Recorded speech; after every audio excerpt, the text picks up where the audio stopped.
Me avisa cuando empiece a grabar.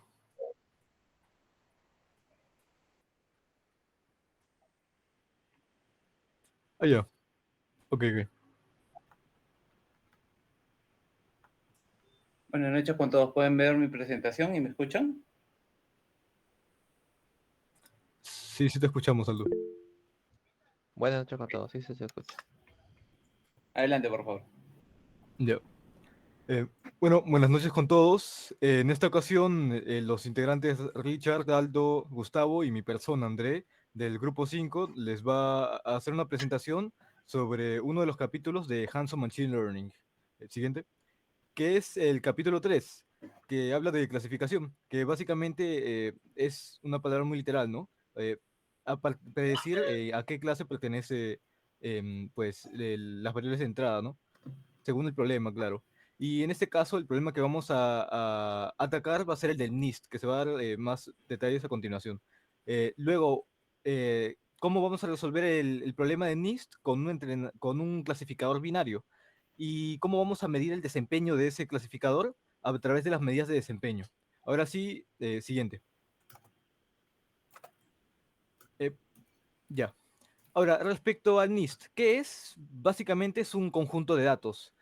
En este caso son 70.000 imágenes de números escritos a mano, eh, que son cifras del 0 al 9, donde cada imagen tiene 784 características. O sea, es un vector de largo 784 o de 784 números, que representan en sí una matriz, digamos, de 28 por 28 píxeles, donde pues, si es que lo formateas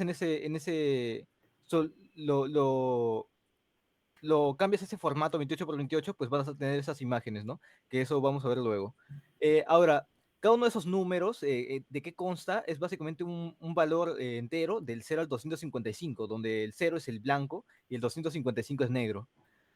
Ahora, vamos a usar scikit-learn. Bueno, existen tres funciones para cargar datos. Está el fetch, load y make. Y en nuestro caso vamos a usar la función fetch, que es para descargar conjuntos de datos de la vida real. En este caso el NIST.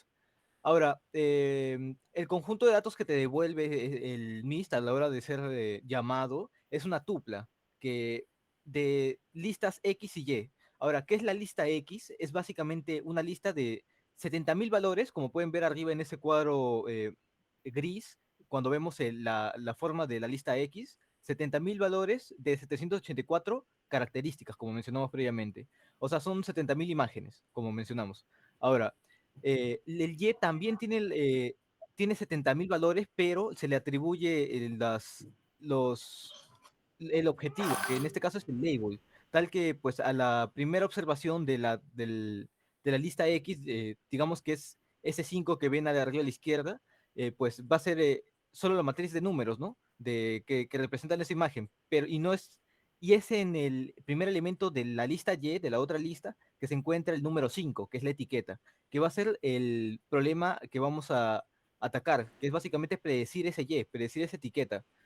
O sea, parafraseando, el problema es cómo a través de un algoritmo de Machine Learning podemos reconocer qué número se está viendo, qué número es el que se ha escrito. Ahora sí, continuación. Continúa. Ahora sí, respecto al código, vamos a hacer una segmentación de datos. Ahora, hay varios porcentajes que se usan, está desde 70-30, 80%, 90%. En este caso estamos usando aproximadamente un 85%, haciendo el cálculo, que, que son 60.000 para entrenamiento y luego para poder medir cuál es el performance del modelo, 10.000 observaciones aparte. Ahora, ¿cómo se hace eso en Python? Pues básicamente vamos a definir 4 elementos y vamos a igualarlos uno a uno a otros 4 elementos. En este caso, cada uno de los elementos es primero el X-train, que es el de entrenamiento, y luego el X de testeo, o sea, imágenes de entrenamiento y de testeo.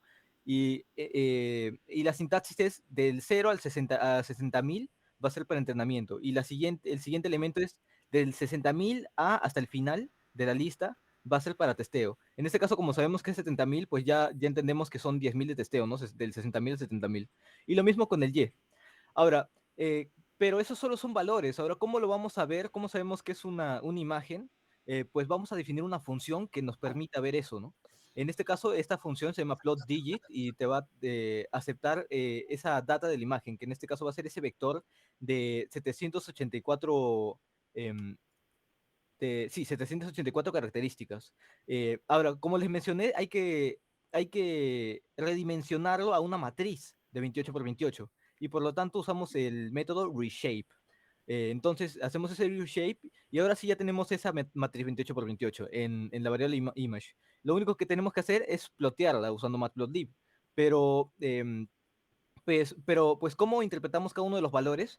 Pues, en este caso, mencionamos que eran binarios, del 0 al 255, ¿no? Por lo que vamos a usar el mapa de color binario, que justo ayuda en eso. Y por último, pues vamos a ocultar los ejes, porque no queremos que salga eje X, eje Y, XY, ¿no? Bueno, entonces ponemos plot.axis off para eliminar esos ejes.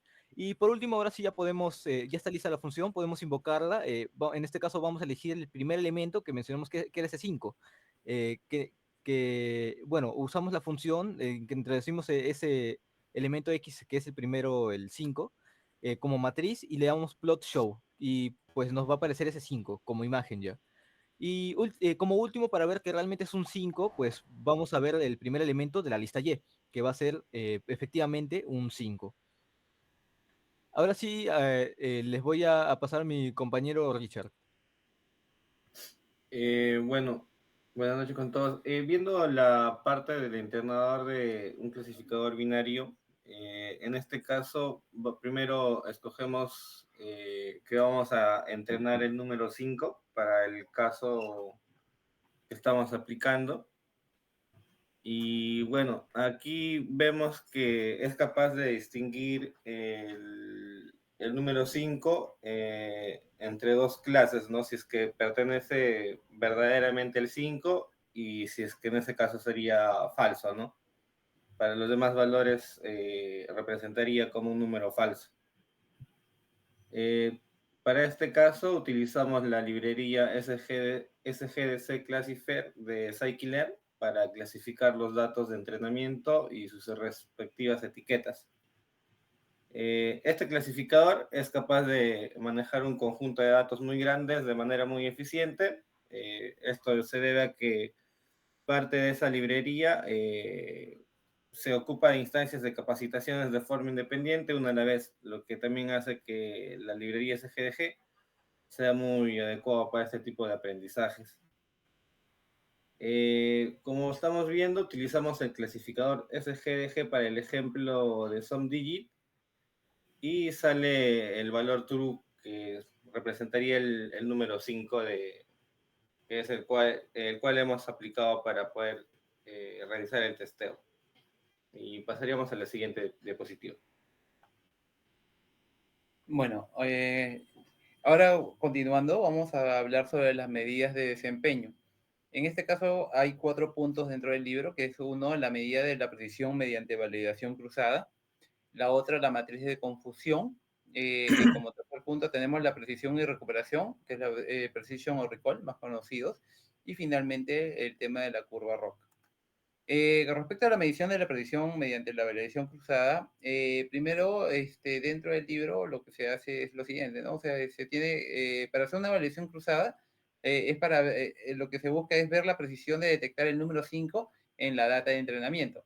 En este caso usamos Scikit-Learn, ¿no? O sea, a través del Cross Value Score, en el cual se entrena a los valores y justamente se busca entrenar justamente la variable objetivo, que es el número 5, ¿no?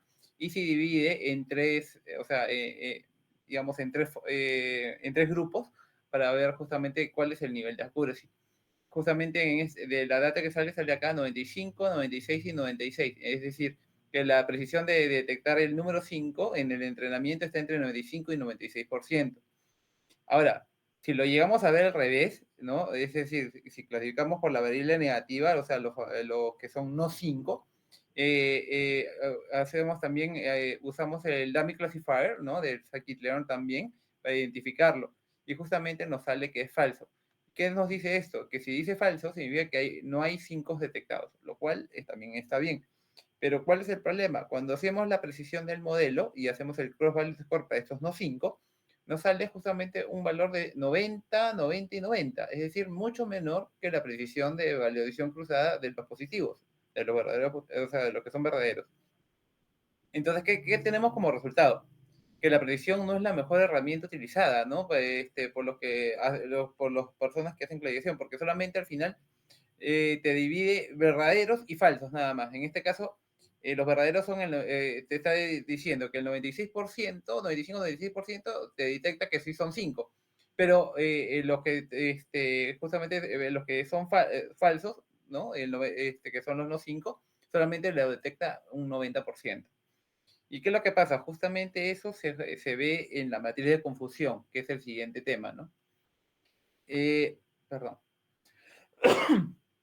Otra forma también de verlo es por el Stratified Scaffold, que se vio justamente en el capítulo 2, o sea, y que justamente, perdón, habla de cómo, o sea, determina la data al azar como otra forma de validación cruzada, ¿no? Ahora, sacando también referencias de todo esto, es un poco más largo, al final también salen los mismos 95, 96 y 96% de los tres grupos que habíamos dividido, y que lo cual significa que en este caso nada más, usando este método de validación cruzada, junto con el anterior que es el value score, salen lo mismo, ¿no? O sea que no habría mayor problema, pero como les dije la vez pasada, en el caso anterior, los no 5 salían solamente el 90%. Entonces, como les dije, esto se arregla con la matriz de confusión. ¿Qué es la matriz de confusión? Busca determinar cuáles son de una clase, por ejemplo, el número 5, que se clasifican en otra clase, ¿no? En una clase B, ¿no? Por ejemplo, en este caso podría ser el número 6, por ejemplo, ¿no? Para todos los pares de tipo A y B. Pero ello lo que busca son los casos positivos y negativos, tanto en un conjunto de predicciones, como los que están acá arriba, ¿no? Para compararlo con los datos reales o actuales, que es esta parte, ¿no? Y al final usa una función cross-val predict, ¿no? Para hacer una validación cruzada del número de veces, pero en vez de regresar los scores de evaluación, lo que trata de hacer es devolver las predicciones de cada test de forma limpia, pero sin haberse usado antes, cosa que no pasaba con el value score. Ahora, para entenderlo un poquito mejor, ¿no? Como les dije, acá está la parte actual y la parte predicha, ¿no? Creo que con este otro gráfico lo vamos a entender un poquito mejor. Como dije, acá tenemos la parte de la realidad y la parte de la predicción, ¿no? Entonces, por ejemplo, para una persona, una mujer que está embarazada, ¿qué sería ver? O sea, si estás con esta barriga y aparte con una ecografía que se está haciendo y que la doctora le dice, está embarazada, es un verdadero positivo, ¿no? Ahora, en el caso de que saliera o sea, digamos, si un hombre se hiciera, ¿no? Sería, ¿no? O sea, definitivamente no puede estar embarazado. Entonces es un falso negativo. Ahora, ahora hay lo que es el falso positivo, ¿no? O sea, a nivel de la predicción, ¿no? Con respecto a la realidad, y el verdadero negativo. ¿Esto qué significa? ¿No? Por ejemplo, que en el caso del falso positivo significa que, por ejemplo, a esta mujer, o sea, que está embarazada, ¿no? Le hacen la prueba y dice, por si acaso salió que no tiene bebé, entonces no está embarazada. A eso se le llama error tipo 1. Ahora, en el caso del hombre, ¿no? Imagínate que le digan, está embarazado, entonces sería un verdadero negativo, y esto se le denomina el error tipo 2, ¿no? Entonces, volviendo al ejemplo del libro, entonces los verdaderos positivos vienen a ser los números 5, ¿no? O sea, y los falsos negativos vienen a ser todos los números que no sean 5. Por eso se destaca el 2, el 3, el 7, el 8, el 9 y todos los demás, ¿no? Ahora, ¿qué vendría a ser un verdadero positivo, claro, un verdadero negativo? Que digamos que sea igual que el número 5, perdón, un verdadero negativo sería, perdón, que sea el número 5, o sea, que sea el número 5, pero que se le parezca a otro número, por ejemplo, acá por una puntita podría ser un 6, y acá incluso casi no se puede identificar bien si es un 6 o un 5, salvo que por esta colita, ¿no? Entonces, pero a nivel de computación, cuando se quiere reconocer un programa, muchas veces va a tener problemas para identificarlo, ¿no? Y un falso, o sea, y un falso negativo, positivo, perdón, vendría a ser, por ejemplo, que parece, o sea, que es o sea, que negativamente eso, o sea, no es un 5, pero parece, ¿no? Pareciera en parte como el número 5, ¿no? O sea, que en este caso es un 6, ¿no? Entonces, para entender mejor un poco la matriz de confusión, he hecho este cuadro en el cual, como les dije, acá está la clase con datos reales, tanto negativos y positivos, y acá la clase con predicción de datos, que también es negativo y positivo, ¿no? Acá están los verdaderos positivos, los verdaderos negativos, acá están en este lado, ¿no? Los falsos positivos, que se le llaman el error tipo 1, y el falso negativo, que es el error tipo 2. Ahora, dentro del libro se habla justamente de los temas de precisión, ¿no? Que es el porcentaje de predicciones positivas correctas. ¿Y qué viene a hacer esto? Son los verdaderos positivos sobre el total de los datos predichos, ¿no? O sea, del falso positivo más el verdadero positivo, ¿no? La suma de ambos. En el caso de recall, que es la sensibilidad, es el porcentaje de casos positivos detectados, ¿no? Con respecto a la data real, ¿no? En este caso vienen a ser los verdaderos positivos sobre el total de falsos negativos con verdaderos positivos, ¿no? Como sale acá. Y la especificidad son los porcentajes de casos negativos detectados, que vienen a ser justamente los verdaderos negativos sobre el total de verdaderos negativos con falsos positivos. Ahora, la suma tanto de verdaderos negativos con verdaderos positivos entre el total completo viene a ser el accuracy o predicciones, o exactitud, que es el porcentaje de predicciones correctas. Ahora también, si bien acá he puesto sobre el F1 score, eso lo va a hablar mi próximo compañero Gustavo. Súper. Perdón, Presidente. disculpen. Algo Eh, que me olvidé, de la dale. interpretación de los resultados, me olvidé esta, disculpen. ¿No? Según el libro, tenemos esta parte del array, cuando hacemos la matriz de confusión. Acá se había detectado que habían 53.892 datos que están clasificados correctamente como negativos, es decir, no 5, que son los verdaderos negativos, ¿no?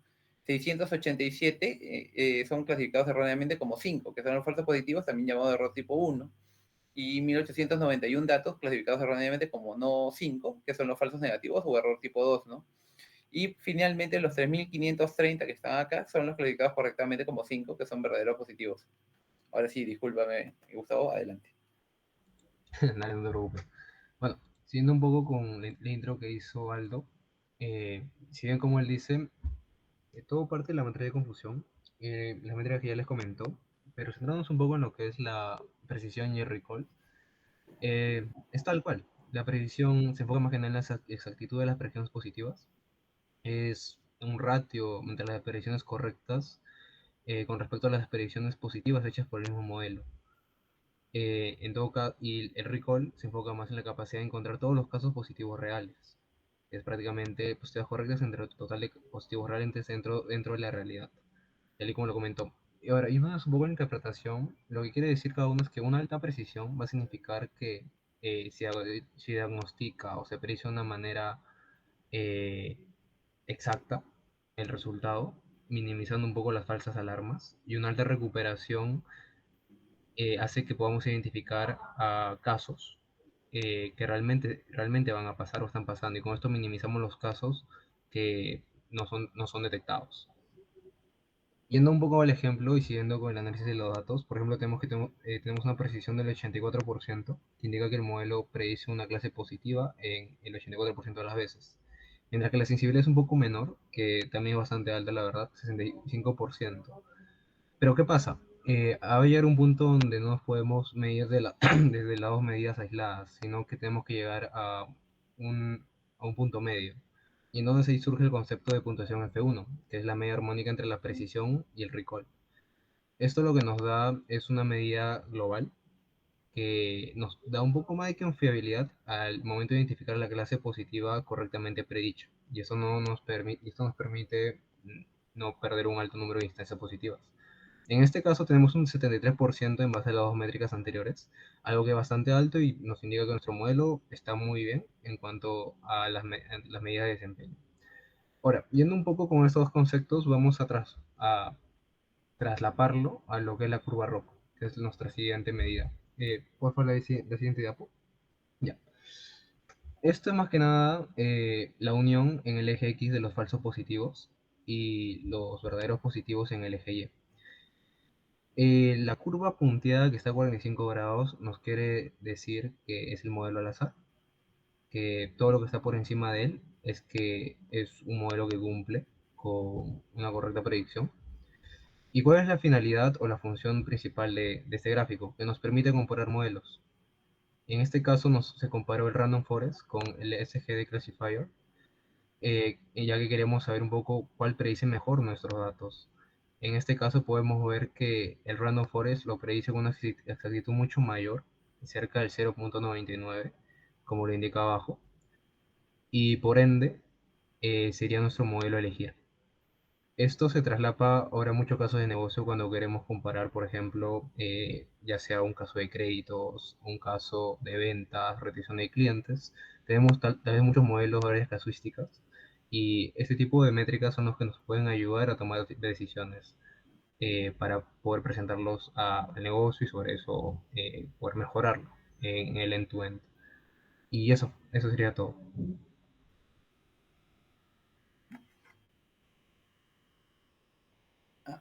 Bueno, finalmente, un poco para ver este tema, ¿no? Con respecto a una conclusión es que comenzamos a llegar con el equipo, ¿no?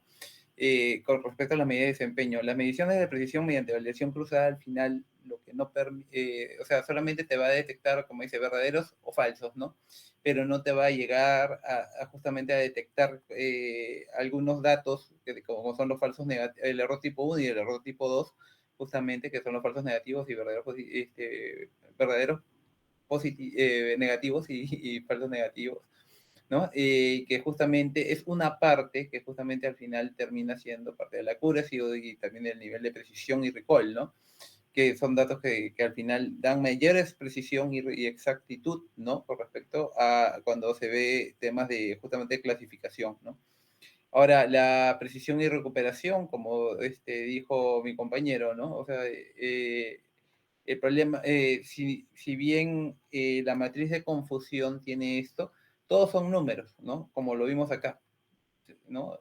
Todos son números, pero generalmente cuando nosotros queremos comparar, tenemos que verlo siempre a nivel porcentual comparando algo contra otro. Por eso es que se utiliza la precisión y la recuperación, ¿no? Como que justamente son términos ya que hablamos justamente acá de porcentajes, ¿no? Que están acá y acá. Y ahora, y al final lo de la curva ROC, ¿no? Que al final, que se comparó contra el SGD Classifier, que estaba por acá, por el 85, y el Random Forest, que llegaba al 99%, que está muy, muy por encima, ¿no?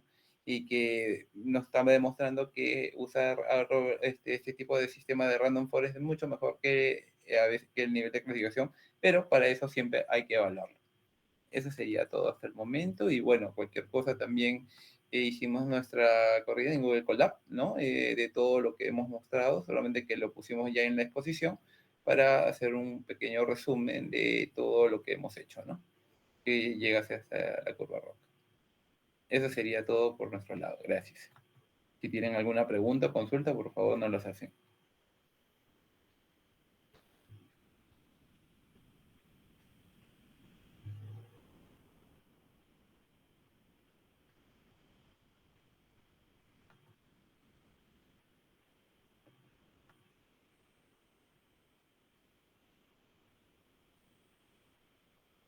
¿Aló?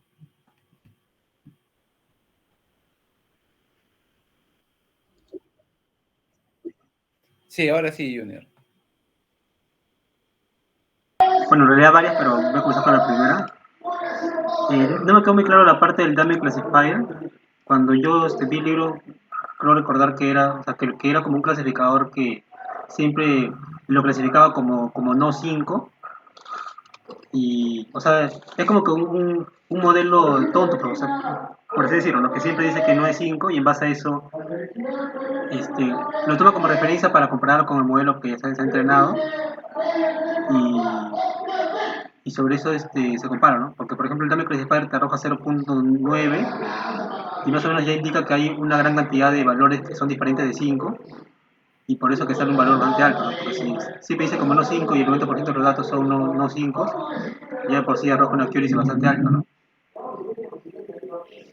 Claro, en este caso, según el libro, cuando ellos utilizan el sistema de Dynamic Classifier para detectar la variable en este caso negativa, lo que venía a ser no 5, solamente detecta al 90%, ¿no? No es que no detecte, cuando los verdaderos son solamente, está entre el 95 y 96, pero los que no son solamente detecta el 90%, es decir, en menor cantidad. Y es porque justamente es por el sistema de predicción que tiene el sistema DAMI, ¿no?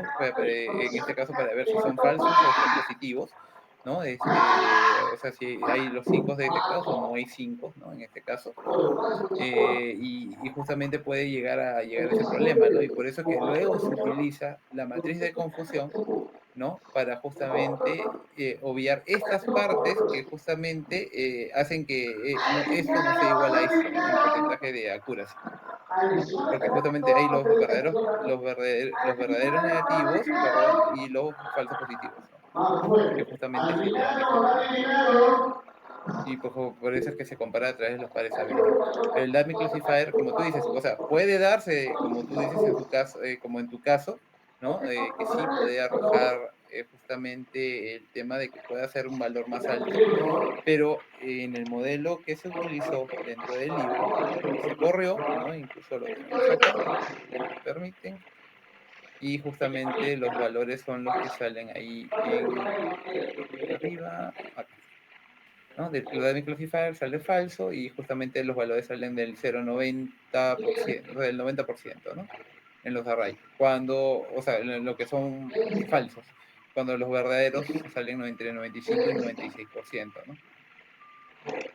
Claro, pero ahí, o sea, el modelo que has interesado, o sea, que es el SGD, creo que Classifier, o sea, ese modelo ¿No? lo clasifica tanto como positivo como negativo, o sea, es un modelo que sí puede hacer esa clasificación, pero el Dummy Classifier, ahí dice, no print any Dummy Classifier Claro, predict, y le está pasando todo el X-Train, y a todo le está diciendo falso, o sea, todo lo que predice lo predice como falso. claro, como falso. O sea, como digo, ¿no? Si dice falso significa que no hay los 5 detectados en este caso, o sea, no lo está pasando como tal, ¿no? Ah, Para ya, poder ya. detectarlo. Y sobre eso lo comparo, ¿no? O sea, es Exacto. como O sea, sobre una eso lo referencia compara. mínima, ¿no? Claro, es como comparar verdaderos y falsos. Sino que no, o sea, si tú ves, acá no usan el mismo clasificador, ¿no? Acá usan los value score, usa el classifier, ¿no? Y en cambio acá usa uno que es dummy, ¿no? Entonces, o sea, son también distintos, ¿no? Y los resultados dan distintos, porque obviamente este está comparando los negativos y o sea, y aquí este está comparando los que sí son positivos, ¿no? O que son verdaderos, digámoslo así. Ah, ya, ya, ya, listo. Muchas gracias. Por eso es la diferencia. No hay problema. ¿Alguien tiene alguna consulta adicional, por favor?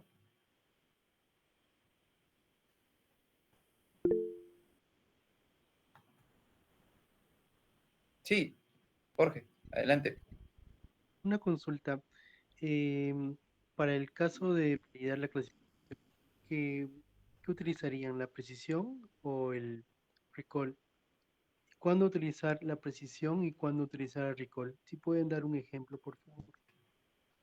Eso se lo paso a mi amigo Gustavo, que fue el que posiciona. A ver, como te comenté, por ejemplo, a ver, yo te pondría, digamos, ¿no? Por ejemplo, cuando tú tienes correos y tú quieres identificar cuáles han sido spam, ¿no? Por ejemplo, que la precisión nos marca, digamos que el modelo nos va a poner a 90 esos como los que son realmente como spam, ¿ok? Tenemos una precisión de 90%. Y luego vamos al recall. Digamos que ahora queremos saber cuántos en realidad no son spam. Digamos que son 90 de ellos. Tiene una tasa de recuperación del 75% si evaluamos 120 correos. ¿Qué pasa? Si te das cuenta, normalmente la tendencia siempre va a estar por ahí, 95, 90%, 75%. Normalmente yo te recomendaría usar la precisión dependiendo del caso que tú veas. En este que yo estoy poniendo que es uno muy básico, por así decirlo. Sería, creo que adecuado evaluar la precisión, ya que lo que te interesa es evaluar los que realmente han sido marcados como spam. Ahora, pero para unos casos más complejos, que necesitas saber un poco más de análisis, sería la media armónica, que es el F1, ya que, como en el caso inicial que vimos en la diapositiva 5, creo, que tuvimos un 90% de precisión y un 65% de recuperación, porcentajes bastante separados. Ahí, en esos casos, por ejemplo, donde no sabes de cuál fiarte, porque hay una separación bastante grande, te recomendaría la media armónica. ya que eso te da un ponderado y una medida un poco más fiable entre estos dos indicadores. No sé si con eso te aclaré tu duda o tal vez otro ejemplo.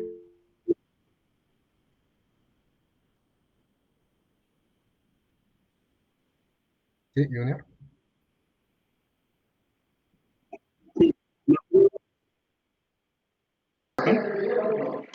Mira, un caso bien interesante de cuando elegí el tipo de métrica es en el caso de la detección del cáncer. O sea, sabemos que generalmente o sea, hay menos personas que tienen cáncer de las que no tienen, ¿no? O sea, lo que suele ocurrir cuando tenemos una data de cáncer. Y tenemos un modelo que intenta predecir, no sé, que una persona tiene cáncer dado bueno, un conjunto de datos, ¿no? De características features. Lo que queremos es que el modelo pueda captar la mayor cantidad de casos que realmente son cáncer, porque, o sea, porque es un caso bien delicado, ¿no? Un caso médico bien delicado. Entonces, en ese caso es importante saber qué métrica utilizar, ¿no? Por ejemplo, ahí yo veo que usa más el recall, ya que esa métrica trata de captar, de los casos que son reales, captar la mayor cantidad, ¿no? Entonces, un modelo que te arroja un mayor recall sería o sea, sería mejor en ese caso, ¿no? Ahora, si es que no es un caso tan delicado y en el que importa o sea, tanto contar los casos negativos como positivos, y puede ser una accuracy o inclusive un F1 score, ¿no? Yo más he visto que usan el F1 score que la accuracy, ¿no? Pero eso, ¿no? O sea, hay casos así bien específicos en los cuales es importante utilizar una métrica definida, ¿no? Tanto entre recall, entre el F1 score, entre precision, la accuracy, ¿no? Bueno, eso más que nada. No sé si puedo aportar en algo a la pregunta que hiciste, Jorge. Sí, quisiera aportar algo adicional. Es que justamente cuando uno está viendo la matriz de confusión, como les dije, todo lo que se ve es como lo que está acá, son puros números, ¿no? Pero cuando uno quiere comparar, ¿no? O sea, lo que son porcentajes, está lo que es o sea, ya está lo que es acá, lo que es el nivel de precisión y recall, ¿no? Es como cuando uno compara estadísticas, una cosa que es decir, esta es la cifra de este año y esta es la cifra del año pasado. Pero ¿cuánto hemos crecido? ¿Cuánto hemos decrecido? Se hace una división y se pone y se hace una, ¿cómo se llama? Se saca su proporción para saber qué tal nos fue, si nos fue bien o nos fue mal. Esa comparación es lo que hace justamente esto, la precisión y la recuperación, ¿no? Cosa que justamente la matriz de confusión, como ustedes ven los resultados, solamente te arroja números, no te arroja una mayor comparación. Por eso es mejor usar lo que es la precisión y la reprecisión y la recuperación, y al final con eso el F1 score, ¿no? Que es justamente toda esta fórmula de acá, ¿no? Creo que acá se ve mejor. Es todo esto, ¿no? De 0 a malo y 1 es bueno, ¿no? En clasificar, o sea, en detectar. ¿Alguna otra pregunta de alguien más? ¿Alguien levantó la mano? Me apareció en antes.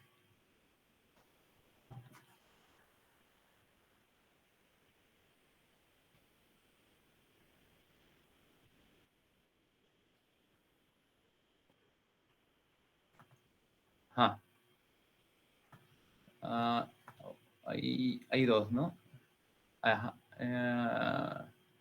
En cuanto a las métricas, se podría decir que entonces escoger cuál es la mejor métrica dependerá de lo que estamos buscando con nuestro proyecto. Es decir, de repente puede ser que nos convenga escoger de un modelo la métrica que se enfoque más en los falsos positivos y así con el resto de la métrica. Claro, al final podría responder que todo depende de los objetivos, del objetivo que tú estás buscando, ¿no? Y qué es lo que, y hasta qué nivel quieres comparar. Lo mejor es prácticamente correr todos los modelos de desempeño, ¿no? Para ver sus resultados y con eso determinar cuál es mejor. Pero ya por experiencia de corridas de estos tipos de clasificación, siempre son mejores los F1 Score o la curva Rockauk, ¿no? Justamente para medir estos tipos de respuestas, ¿no? Normalmente dan mayor nivel de precisión, no siempre, pero por eso le digo, ¿no? Hay que hacer la matriz de confusión, ¿no? Con eso sacar lo que los temas de precisión y recall, con el de ahí sacar el F1 Score, ¿no? Y lo último sería justamente hacer la curva Rockauk, ¿no? Que sería lo más recomendable. Ahora, acá hay otra pregunta que dice, si usas matriz de confusión, ¿hay una métrica definitiva? ¿Podría considerarse el costo de cometer un error tipo 1, tipo 2 y tomarlo en consideración? Es cierto, no existe una métrica definitiva dentro de la matriz de confusión, ¿no? Y puedes, como dice, considerar el poder tomar, ¿no? Tanto los errores tipo 1, o sea, el alfa y el error tipo 2, que es el 1 menos alfa, para justamente detectar, por ejemplo, si tú dices una distribución normal y todo lo demás, ¿no? O sea, justamente hay valores que, como se dice, que quedan a los costados, ¿no? Y que no se aceptan. Entonces, es algo parecido, ¿no? Digamos, pueden salirse, pero pueden representar algo importante, ¿no? Entonces, justamente, por eso es que no solamente se toma el sistema de, ¿cómo se llama? De validación cruzada, ¿no? Sino que se utiliza justamente para poder luego llegar a los niveles de comparación, que son lo de la precisión y recall, ¿no? Que justamente ayudan a detectar hasta qué parte sí te puede mejorar o no la precisión, ¿no? Como dicen en el libro, ¿no? O sea, estas son las partes, o sea, hay que acordarse, esta es la parte de actuales o de datos reales, y esta es la parte predicha, ¿no? Y al final lo que te va a determinar justamente esta parte de la predicción, por ejemplo, es el total ¿de qué cosa? De predicciones, porque habla de esta columna, ¿no? Si hablábamos, o sea, acá dice, porcentaje de predicción positivas correctas. En cambio, acá, ¿qué serían? Malas predicciones, prácticamente, ¿no? Si se puede decir, solamente que no se considera como tal, ¿no? Y en cambio, acá dice casos, o sea, ¿qué tipo de caso ha sido detectado? ¿De forma negativa o positiva? ¿No? Y en este caso sería ya, si es positivo se llama recall, ¿no? Y si es negativo se llama especificidad, ¿no? Prácticamente. Ay, perdón. Hay otra pregunta, creo. Ya. Gracias, Mario, no te preocupes. ¿Alguien más tiene alguna pregunta? Sí, Junior.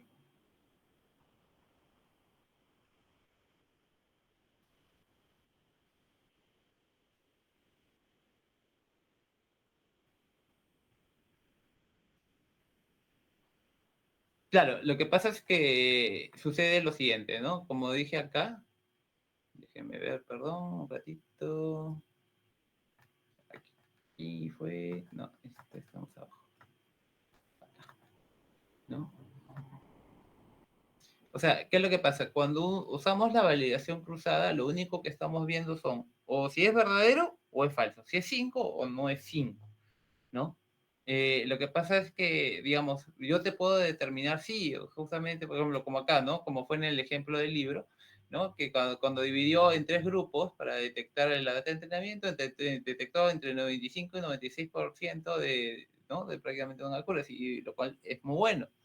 Pero cuando hizo para los no 5, detectó que es mucho menor, ¿no? O sea, que es solamente del 90%. Entonces, ¿y por qué sucede esto? Justamente porque lo que no se encuentran son tanto los errores tipo 1 y los errores tipo 2, que como dice en el libro, por ejemplo, ¿no? Aquellos que sí son verdaderos, ¿no? O sea, son positivos, pero se pasan como falsos, ¿no? Y por último, los que son, o sea, y acá por ejemplo, los que no son 5, ¿no? Pero se pasa como positivo, como fue en el caso del 6, ¿no? Por ejemplo.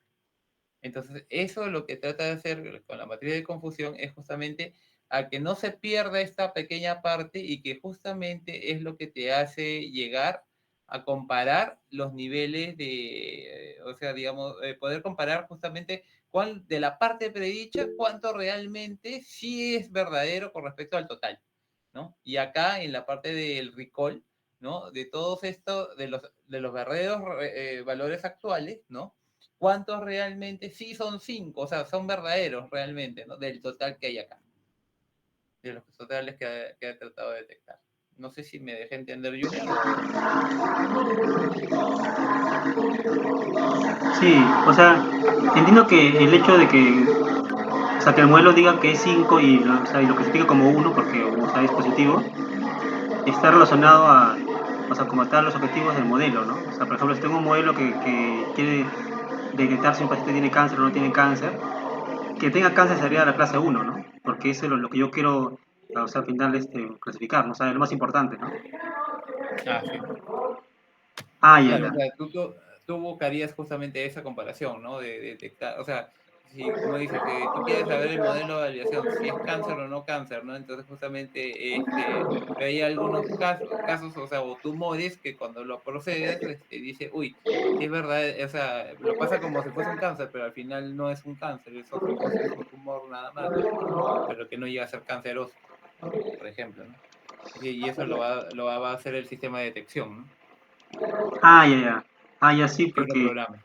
claro, o sea, hice la pregunta porque como que, por ejemplo, en la parte de la curva, o sea, de la matriz de confusión, las métricas están como que más orientadas a la clase positiva, ¿no? El recall, por ejemplo, y también el precision, ¿no? Están más orientadas a, o sea, aquí también el modelo predice las clases positivas, o aquí también el modelo capta las clases positivas, ¿no?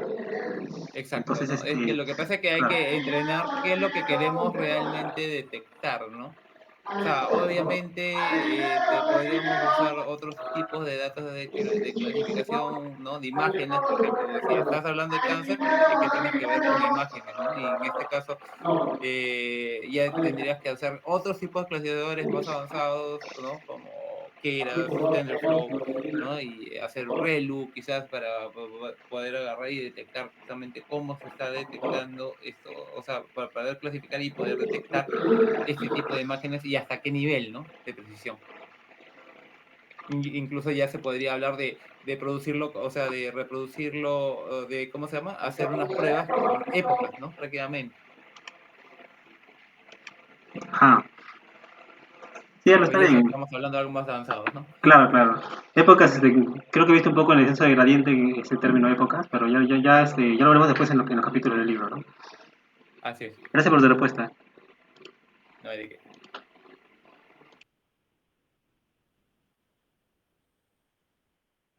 Bueno, creo que hay alguien más tiene alguna consulta o quiere que le aclaremos.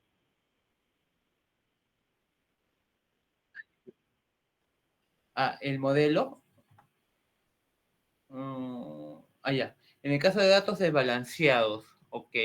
Las métricas para ver los modelos ya no tendrían validez. Bueno, ahí tú tienes que ver el tema del underfitting y el overfitting, ¿no? En este caso vas a tener que justamente, no es que, por un lado, tendrías que verlo y comenzar a hacer pruebas para ver si tiene validez realmente o no.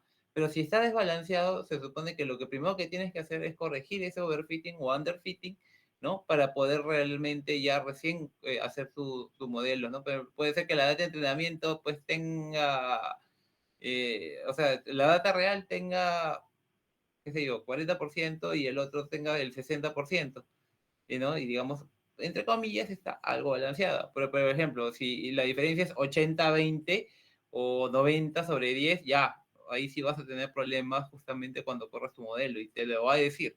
Y te va a decir, oye, ¿sabes qué? El accuracy es casi cercano al 0% o solamente es 10%, no es más, o un 20%. Y justamente me ha pasado con un modelo que he corrido hace poco, ¿no?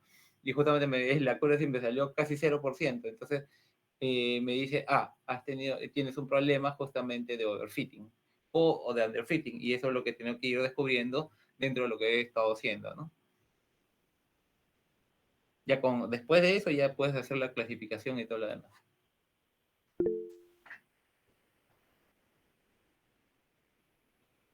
Andrés, sí, por favor, dale.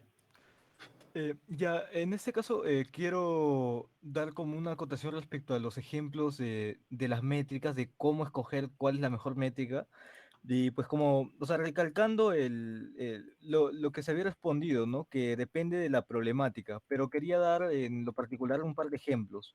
Em, por ejemplo, digamos que en la clasificación del cáncer, o bueno, no el cáncer, pero una detección de una enfermedad rara, o una enfermedad en general. En este caso, pues lo más conveniente sería minimizar el FN, ¿no? Pues, que es el falso negativo. O sea, no decirle que estás, o sea, decirle que estás enfermo, perdón, no decirle que estás enfermo, pero realmente estar enfermo, ¿no? Porque si no, pues, si realmente está enfermo, pero pues te has equivocado, pues nunca se va a hacer el tratamiento y va a seguir enfermo. Pero el falso positivo, por el otro lado, pues no tiene tanta relevancia porque ya le dices que estás enfermo eh, cuando realmente no lo estaba. Se hace el tratamiento, pero pues no va a pasar mucho más, ¿no? Entonces, pues en ese caso el falso positivo no sería tan crucial como lo es el falso negativo. Y ahora, ¿cuál es la métrica que representa el falso negativo numéricamente, digamos? En este caso es la sensibilidad o el recall, que es TP, o sea, TP entre TP más FN, ¿no? Ahí está el FN, pues. Y mientras más grande sea el FN, que es el falso negativo, pues más grande va a ser el denominador, por lo que más cercano va a ser a cero. Y lo que tú quieres es que, que la sensibilidad en todo caso, pues se maximice. Esa sería la estrategia, ¿no? Maximizar el FN para esta problemática en particular. Ahora, otro ejemplo. ¿Qué tal si quieres filtrar spam? Y bueno, en este caso, pues no importa mucho si es que tú si es que no mandas a spam un correo que sí era spam, pero sí importa mucho que tú mandes spam un correo que no era spam y era importante. Ya, pues, en este caso, pues, lo que tú deberías de minimizar es el falso positivo. Entonces, pues, ¿cuál es la métrica que se va del falso positivo? La precisión. Entonces, para el caso de filtro de spam, pues sería em, la mejor métrica, la precisión.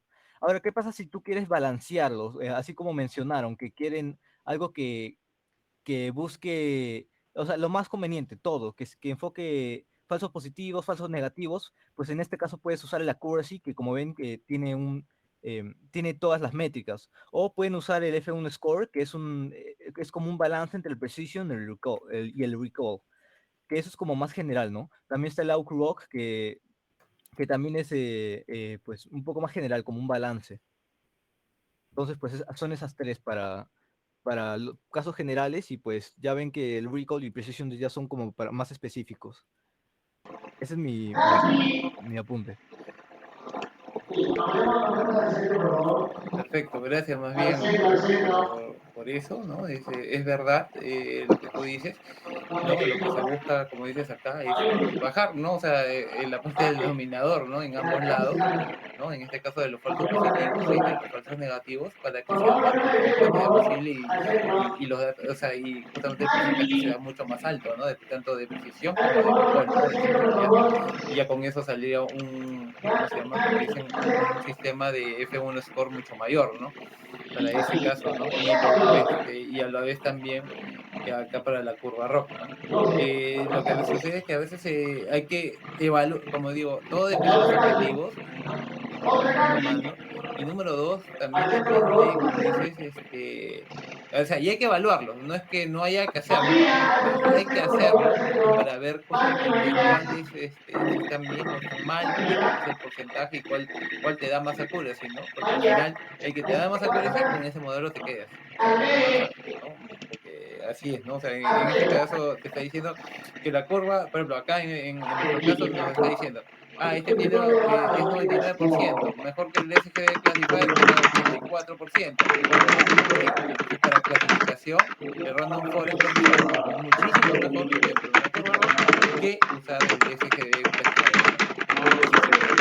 Entonces, por eso digo, siempre hay que hacer pruebas y pruebas para determinar realmente, o sea, fehacientemente como hechos, ¿no? Como perspectiva, justamente cuál clasificador es mejor.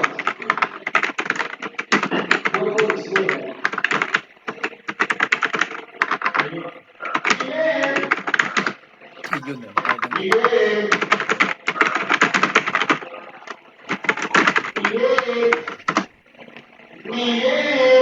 Sí, solamente una parte para acotar, o sea, con respecto a las métricas. Yo, bueno, tengo como una anécdota. Recuerdo que estaba haciendo un proyecto bueno, para un curso que tenía de detección de fraude financiero. Entonces entré en una data de Kaggle, ¿no? Y me descargué la data y todo. Entrenamos tres modelos, o sea, éramos un grupo de 5 personas, entrenamos cada uno un modelo.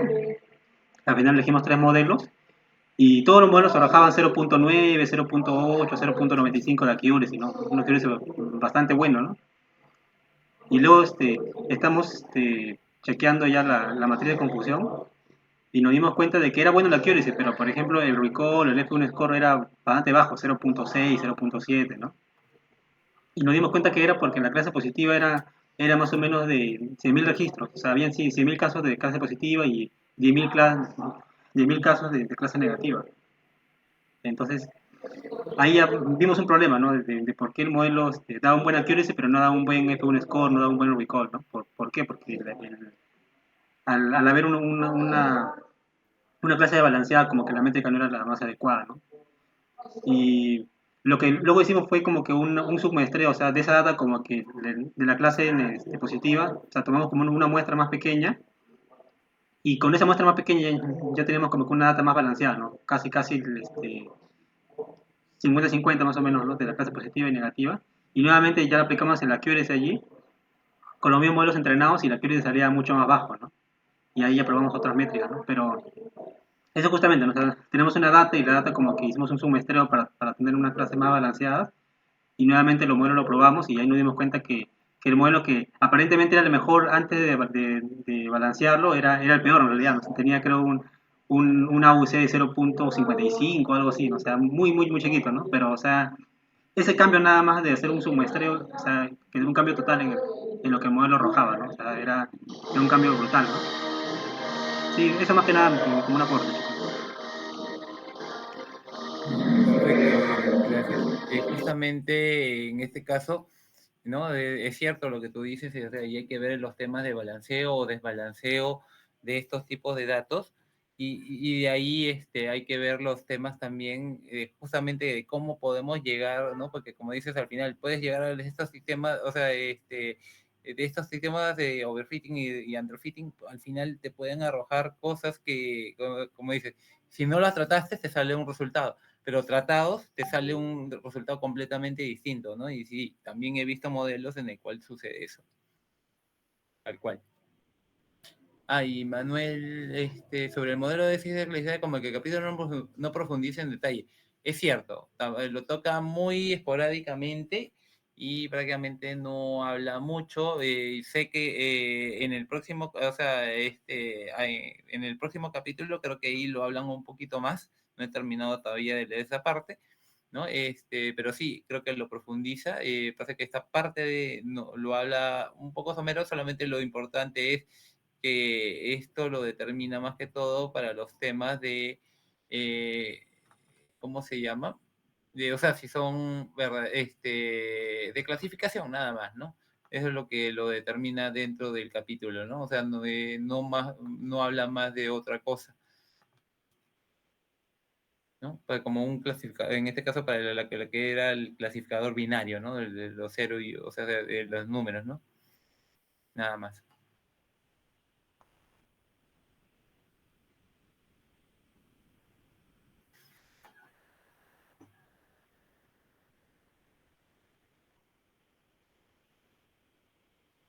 No, muchas gracias más bien y bueno, no sé si no hay otra consulta, bueno, agradecemos más bien su atención.